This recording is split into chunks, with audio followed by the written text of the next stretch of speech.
Hi, I'm Heather. Welcome to class. Today is an excerpt from a class that I've recently uploaded in the Iyengar Practice Hub, which is my online video library. This is from Intermediate 309, and it is specifically a class designed to educate you about how to use the fold-away backbender, or if you don't have a fold-away backbender, then the full backbender. It is a backbends class, and I invite you to join me for the full class by accessing the Iyengar Practice Hub. You can sign up with a 7-day free trial, and the link is in the description box below. Before we begin, if you find this video helpful, be sure to like and subscribe. Now I'm pulling this to the back end of the mat because I want some sticky mat here for my forearms, my elbows, my head, and then eventually my hands in Urdhva Dhanurasana. And what we want here is, instead of a blanket, we want a sticky mat. And yes, we'll stick to it, which might make it harder for us to slide over, but we need the feet to stick to it when we do Vrischikasana and Urdhva Dhanurasana. And the sticky mat provides a bit of padding. So if you do have a second sticky mat, bring that in. I've got one folded in half here. If you don't have a second sticky mat, then I would advise doing just on the back bender, no blanket. I just don't want your feet to be on the blanket and the blanket to slip. So if you're just working lying back over the back bender, your feet can at least press into the wooden rungs and you're more secure there. You've just got to deal with the slight discomfort of lying the spine back on the wooden rungs. But most of us in Iyengar Yoga, if we've been practicing for some time, we're used to discomfort. Yeah, it comes with the practice, doesn't it? And it's how we deal with the discomfort. What do we do with those moments or in those moments of intensity? And I'll always call out, what are the facial muscles doing? What's the breath doing? Can I relax the tension in the jaw? Can I soften the eyes, relax the gaze? These are things that we've got control of. And maybe we need to just pull back a little bit as well. Okay, so we're set here. And I'm going to lie back without the head touching the floor first in the first variation. But then I will be sliding further over to bring the crown of the head onto the floor and bring the arms over, forearms to the floor. So you can start with your feet on the crossbar there, on the rung or on the outer edges of the back bender. Lie back, find your way.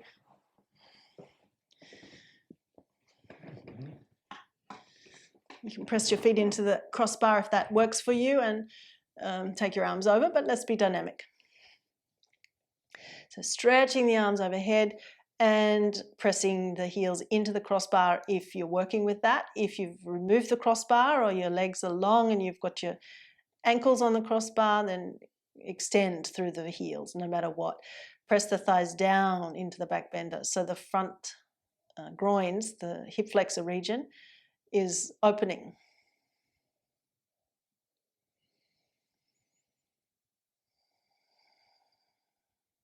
Slow the breath down.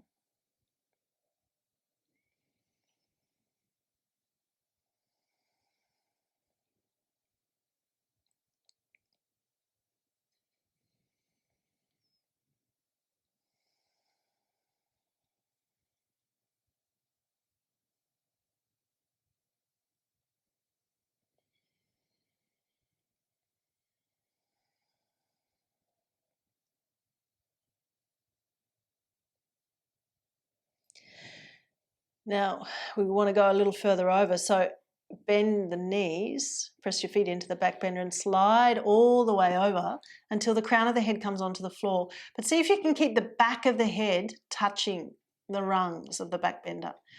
Then can you reach your hands back as if to do a headstand position, but your hands come back to hold the bottom rung of the back bender and the elbows come down, forearms come down. Now I could have said, let's have a blanket nearby. I'm sorry, but if your elbows don't reach to the floor, then you want something to press the elbows into. And a folded blanket here to just pull in under the elbows can be really helpful. But even though you're trying to get your elbows down, don't jam your armpits forward. Don't try and press the top of the upper arm bone forward. You want to keep that upper arm bone engaged in the shoulder joint. So it's as if when you press your forearms down, the upper arm bone feeds back up into the shoulder socket. And then the shoulder blades can lift up away from the neck. Now from here, you might be able to straighten the legs. Maybe not. Maybe when you straighten the legs, the elbows lift up. So this is where you just got to find the compromise. There might be a compromise.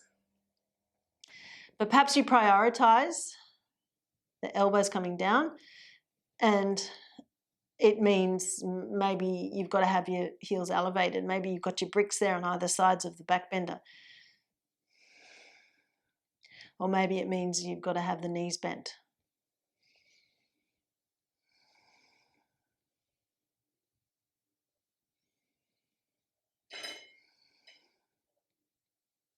And here you might like to practice an Ekapada variation, a one-leg variation. So the full name of the pose, Ekapada Viparita Dandasana, one-legged inverted staff pose.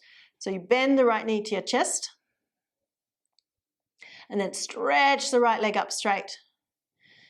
And you lengthen through the inner foot, press the ball of the big toe up towards the ceiling, and try not to lose your foundation through the arms.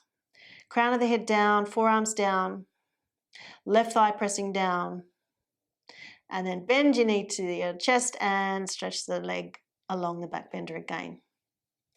Now bend left knee to the chest. So you're exploring the deep hip flexion. Keep your right thigh pressing down unless it's too intense in your back, in which case that right leg could be bent. The foot's on the back bender. But then stretch the leg up. Left leg straight. Press the ball of the big toe up towards the ceiling and roll the inner right thigh down towards the back bender. Keep forearms down. Upper arms feeding into the shoulder socket. Shoulder blades riding up the back towards or away from the head and neck. And then bend the knee and stretch the leg out straight. Now you can release the grip of the hands for a moment. Just rest the arms, rest the hands. If the hands gripping, sometimes they get a bit tired. But we're going to see if we can do a variation of Vrischikasana. So again, we reach the hands back to hold the rung, the bottom rung of the back bender. We bend the knees and bring the feet onto the rungs, the sticky mat, close to the hips. We push down. As you push the feet down, lift your hips up, roll more towards the hairline. Walk your feet in more. Contain the elbows. Make sure they're staying shoulder width. I've got my feet on the outer edges of the back bender here. Then drive your feet down, lift your hips higher, drive your forearms down, lift your head up off the floor and cast your gaze back towards the back bender. Now, this is quite advanced, so obviously if it's too much, you're not feeling strong enough, don't do it. But you turn the head back.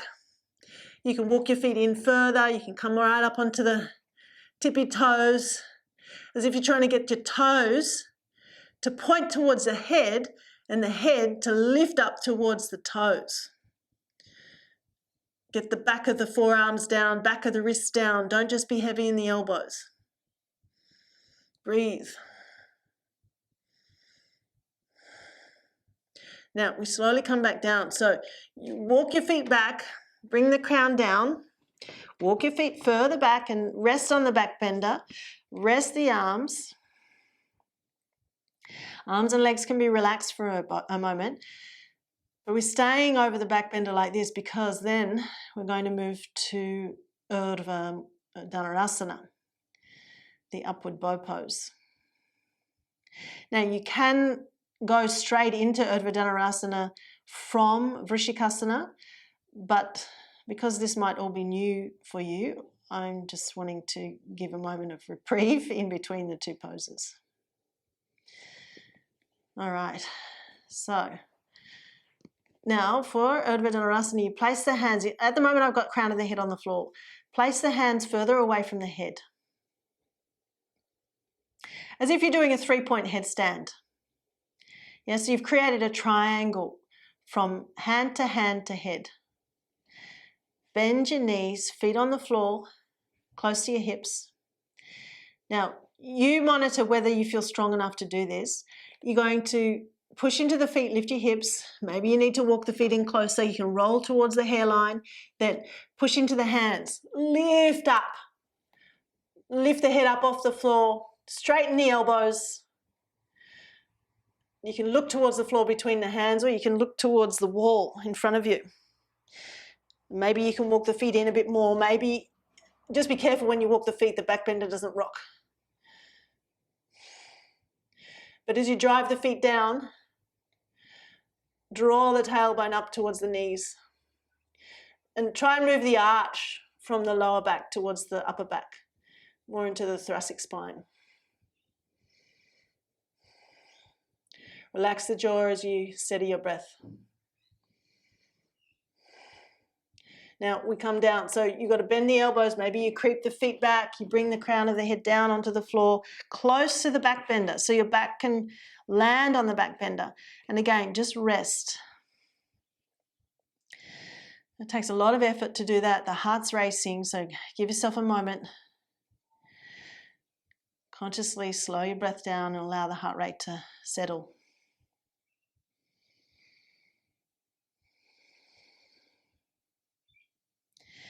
Now, if you're feeling exhilarated and you want to do more, this is the moment. This is your moment to go for it. For the purpose of this video, because I know this video is not for everyone, I'm going to move on and I want to continue showing how we can use the backbender in other ways. Now, to come out, a different way than I demonstrated earlier, you'll press into the hands enough you can lift your head, and you're tucking the chin into the chest as you come sliding to the head side. Bring the back of the head onto the floor and slide yourself off, and you can even push that backbender away from you so that the back of the hips come to rest on the floor, and then the legs can rest on the backbender.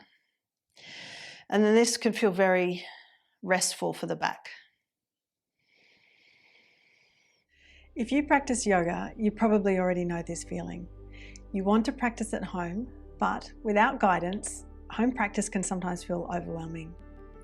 You need a sense of purpose, clarity, direction, structure, and often those things can be lacking when we're at home on our own. That's exactly why I created Iyengar Practice Hub. Hi, I'm Heather, a certified senior Iyengar yoga teacher with over 28 years of teaching experience. The Iyengar Practice Hub is an extensive online video library containing hundreds of Iyengar yoga classes designed to support you wherever you are in your practice and wherever your practice needs to go next. Each class is thoughtfully created, carefully sequenced, and grounded in the principles of the Iyengar method. Within the Iyengar method, we focus on precision in technique, which involves awareness of alignment and intelligent use of props. Timings or holdings of the poses for a specified length of time. Repetition, which builds strength, flexibility, and clarity in action. And sequencing, the way we work toward a posture, along with the way the whole class is designed. This isn't just a collection of videos, it's a structured, living resource you can return to again and again.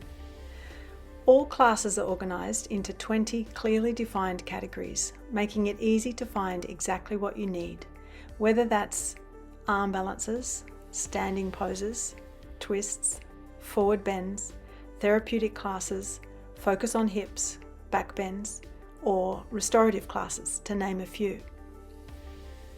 Within each category, you'll find enormous variety, so your practice never becomes repetitive or stale. Every class reflects creative, intelligent sequencing, designed to build awareness step by step, with the props being used strategically to support understanding, accessibility, and deeper action in the pose. This allows you to practice with confidence at home, knowing you're being guided with care, skill, and integrity. If you're a student, this hub becomes your personal practice companion, helping you stay consistent, inspired, and connected to your body. And if you're a teacher, the Iyengar Practice Hub is an invaluable teaching resource, offering fresh sequencing ideas, intelligent prop use, and new ways of approaching familiar poses. Over time, what this library really gives you is trust. Trust in your practice, trust in your choices, and a deeper relationship with yoga that supports you both on and off the mat. If you're ready to practice with clarity, structure, and inspiration, and you want a trusted resource that you can return to again and again, click below to join the Iyengar Practice Hub today. You'll get immediate access to hundreds of intelligently sequenced classes organised by category, so you can practice with confidence at home or draw inspiration into your teaching. Join now and begin practicing with purpose. For full-length classes, check out the Iyengar Practice Hub, heatherkitchenyoga.com. The link is in the description box below.